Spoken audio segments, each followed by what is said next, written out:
Et la crise au Front National. Marine Le Pen tente d'imposer un cessez-le-feu entre sa nièce Marion et Florian Philippot. Le conflit, souvenez-vous, a démarré lundi dernier avec un désaccord sur l'IVG et son remboursement. Marion Maréchal Le Pen accuse le bras droit de sa tante, Florian Philippot, de faire la ligne du parti, je cite, seul sur BFM TV. Marine Le Pen dénonce, elle, des chicayas.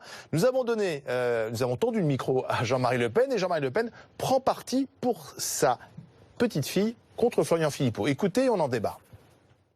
Je pense que Marion Maréchal Le Pen est beaucoup plus légitime comme porte-parole du Front National que M. Philippot. Je pense que M. Philippot est assez indifférent à ce qui peut arriver à un pays dans lequel il occupe un poste quel qu'il soit, du moment qu'il y est. Pour vous, c'est plutôt ça. Il fait partie de ces gens qui pensent qu'à partir du moment où ils sont quelque part, tout va très bien. Voilà, un nouveau drame politico-familial au sein du Front National. Gilbert Collard, bonsoir. Oui, bonsoir. Guillaume Tabar, ça va bien bonsoir. dans votre famille, au moins. Tout très bien, c'est pas le problème. Guillaume, rappelez-nous en quelques mots de quoi il s'agit, et puis on fera réagir Gilbert Collard. Écoutez, qu'il y ait un conflit de personnalité et surtout de ligne politique entre Marion Maréchal Le Pen et pardon, j'allais dire Gilbert Collard, non, justement, pardonnez-moi, et Florian Philippot. Je ne veux pas en rajouter, ça. Bon, c'est quelque chose d'ancien, et c'est un vrai débat de fond qui existe au Front National, sur la ligne, sur la stratégie, sur le discours, et même sur la gouvernance. Alors, ce qui a été le point de départ de cette dernière polémique, c'est une interview accordée par Marion Maréchal Le Pen sur la question de l'avortement. Vous savez, qui était dans l'actualité la semaine dernière avec la proposition de loi socialiste. Donc elle a réagi à l'actualité et elle a dit ce qui était finalement la position constante, jusqu'à présent en tout cas, du Front National, à savoir pas de remise en cause de la loi Veil, mais mettre en place des politiques alternatives et ne pas rembourser intégralement toutes les IVG. Ce qui était la position exprimée par Marine Le Pen elle-même en 2012. Et Florian Philippot a réagi fortement à cette interview et a dit « cette personne est isolée ». Bon, donc cette personne, c'est quand même l'une des deux députées du Front National. Ça a agacé des cadres locaux du Sud. C'était clairement une réaction. Voilà. Que Marine Le Pen rappelle sa position aujourd'hui, c'est son rôle de présidente, mais il y avait clairement de la part de Florian Philippot une volonté de marginaliser Marion Maréchal Le Pen, et c'est ce qui a expliqué son interview de dimanche au JDD, où notamment elle lui reproche son obsession de médias. Justement, Gilbert Collard, là, il y a deux choses qui peuvent apparaître dans cette nouvelle crise. À la fois, donc, un problème idéologique sur l'IVG. Quel est aujourd'hui le programme du Front National là-dessus? Visiblement, Marine Le Pen a changé d'opinion. Puis la deuxième chose, c'est le problème de la gouvernance. C'est pas à Florian Philippot de définir la ligne du parti sur BFM TV. Voilà ce que dit Marion Maréchal Le Pen. Oui, elle a raison de dire ça? Oui, quand il s'agit de BFM TV, oui. Ça serait ailleurs, ça serait une bonne chose. Non, je plaisante, je vous taquine. Non, je crois que essayons d'être très sérieux sur le sujet. On ne peut pas dire que la ligne politique du parti se définisse par la ligne sur le remboursement. Le remboursement. C'est pas l'IVG qui est en cause, attention. Il faut le préciser aussi, sur le remboursement de l'IVG. Bon, c'est une antiquité juridique, le débat sur l'IVG. Bon, Marine a clairement expliqué à plusieurs reprises, et je l'ai fait moi-même à plusieurs reprises, qu'on est absolument d'accord pour ne pas toucher à la loi concernant l'interruption volontaire de grossesse. Il n'est pas question d'y toucher. Marion pense qu'on devrait limiter le remboursement. C'est une affaire de clause de conscience, ça. Je veux dire, c'est comme quand on parle de la peine de mort, quel que soit le parti politique, c'est une affaire de clause de conscience. Marion Maréchal Le Pen, tout comme moi par exemple, est contre la peine de mort. La ligne du Front National, c'est d'être pour le rétablissement de la peine de mort. Vous assumiez vos divergences, c'est ça? C'est pas grave? Je veux dire que pourquoi Florian Philippot a voulu recadrer ainsi Marion Maréchal Le Pen? Non, mais personne ne travaille dans l'encadrement ou dans le réencadrement, quoi. C'était perçu comme ça, en tout cas. Moi, je veux bien discuter librement. Dès qu'un mot est lâché dans l'espace médiatique, c'est vrai qu'il prend une résonance de gifle. Ça, on n'y peut rien, c'est comme ça. Bon, il aurait peut-être pas dû employer ces termes. Florian Philippot, il aurait pas dû? Il aurait pas dû, mais n'en faisons pas un drame, quoi. Je veux dire, l'important quand même. Il n'y a pas un problème de gouvernance, en fait, tout simplement? Mais je vois vraiment pas où est le problème de gouvernance. À la limite, allons plus loin. Qui définit la ligne? Mais c'est Marine, et tout le monde est derrière Marine, et tout le monde. La preuve que non. Mais non, mais c'est une question qui touche à une clause de conscience. Bon, l'avortement, on peut, quand on est très catholique, mais les électeurs, qu'est-ce qu'ils vont penser? Les électeurs, ils en pensent quoi? Les électeurs, ils pensent qu'on a un programme qu'on appliquera. pas. Et puis je veux dire une chose, on peut même s'engueuler sur des questions du programme. L'important, c'est que nous, on est derrière Marine Le Pen. Que les discussions qu'on peut avoir, elles ne nous éparpillent pas. On a une présidente, on sait qu'on peut gagner avec elle, et notre devoir, c'est de suivre le panache.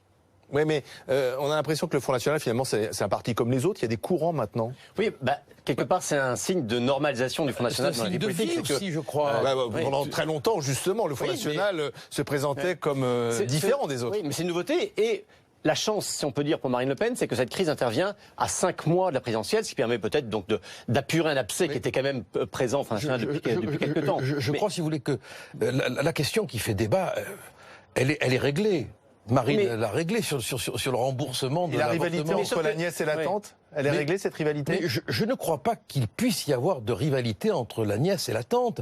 Pour la bonne raison, c'est que Marine est légitimement, et personne ne peut le discuter, la candidate du parti, et que c'est elle qui sera la première présidente de la République. Et un Front National du Nord? Non, il y a une humeur du Sud et une humeur du Nord. Ça, je vous le concède.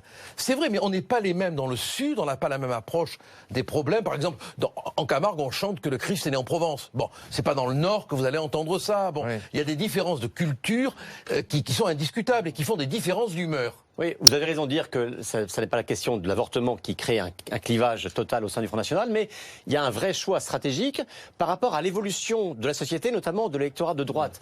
Il y a eu, au moment de la loi Taubira, la manif pour tous, l'émergence d'une sensibilité qu'on peut qualifier de conservatrice, de traditionnelle, de familiale. Marion-Maréchal Le Pen a manifesté contre le mariage homosexuel, pas Marine Le Pen. Oui, et il y avait moi aussi, j'ai manifesté avec elle. Bon, vous êtes dans le Front National du Sud. Mais il y a une phase importante de l'électorat qu'on appelle parfois la droite hors les murs. Et il y avait un vrai débat, c'est-à-dire que cet électorat, alors je ne sais pas combien il s'évalue, mais en tout cas il ne pèse pas rien aujourd'hui dans la société.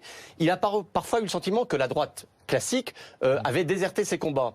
Et c'est vrai que la figure de Marion Maréchal Le Pen était attractive, séduisante pour cet électorat-là, et que Marion Le Pen pouvait l'attirer vers le Front National. Or, clairement, Florian Philippot dit non, ça n'est pas là qu'il faut qu'on aille chercher des électeurs nouveaux.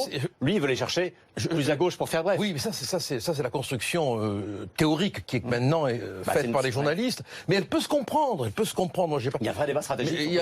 On peut admettre qu'il y a un débat stratégique. Faut pas trancher ce débat stratégique. Mais je crois qu'il est tranché par Marine, quoi. Elle a clairement, par exemple, sur la question de l'avortement, dit que on ne touche pas à la loi. Sur la question de la loi Taubira, avant, elle parlait d'avortement de confort. Oui, mais parce que ce terme-là, elle l'utilise plus. Non, mais parce qu'on ne veut. Moi, je considère qu'on ne doit pas banaliser l'avortement, ne serait-ce que par respect pour la femme. Mais au-delà de l'avortement, Gilbert Collard, est-ce qu'on n'est pas là finalement dans une guerre de succession avant même que la présidentielle eût lieu? Non, mais. Vous prenez vos rêves. Vous parliez de primaire qu'il faudra organiser en 2022. Mais en 2022, d'abord la primaire, comme le fait remarquer justement Marine, c'est le Congrès. Et il faut qu'il y ait une primaire, mais qu'elle tourne pas. Alors entre nous, vous acceptez tous que lors des primaires, les différents représentants d'un même parti se disputent, se querellent, s'insultent, sans Sauf que pour là, vous n'avez pas organisé cette fois-ci. On ne pouvait pas l'organiser maintenant, puisqu'on parle de 2022 si ça a lieu. Et tout n'a pas été réglé. Mais tout n'a pas été réglé parce qu'il n'y a rien à régler. Si ce n'est des questions d'humeur. Voilà, il faut avoir l'honnêteté de dire qu'il y a des problèmes d'humeur. Est-ce que Florian Philippot parle trop aux médias? Oui, mais le problème, c'est qu'il se lève tôt et se couche tard. Bon, on n'a pas beaucoup de cadres qui se lèvent tôt et qui se couchent tard. Et ça peut créer des jalousies, ça peut créer des blessures d'ego. Je l'admets. Moi, personnellement, ça ne me touche pas. Mais ça peut en toucher certains. Guillaume Tabar, oui, un dernier mot. Mais il y a clairement deux sensibilités, et c'est vrai qu'on a un peu le sentiment que Marine Le Pen, qui en gros fait le choix de la ligne Philippot en ce moment, a peut-être le risque d'un Front National qui marche sur une seule jambe, là où peut-être c'est en marchant sur ces deux jambes qu'il pourrait progresser. Vous ne vous posez pas la question de savoir si c'est pas la ligne de Marine Le Pen et que Florian Philippot n'est qu'un exécutant médiatique. C'est ce que je dis, c'est que pour moi, la ligne Marine Le Pen et la ligne Florian Philippot est un exécutant médiatique. Oui, des décisions de Marine. Oui, mais il n'y a pas de méchanceté à le dire. Moi, je trouve que c'est très honorable d'aller se coltiner des journalistes dans des débats et de répondre. Merci Gilbert Collard, merci Guillaume Tabar. Dans un instant, après les prévisions météo, Routel Krief, elle reçoit notamment Arnaud Montebourg. Bonne soirée sur BFM TV.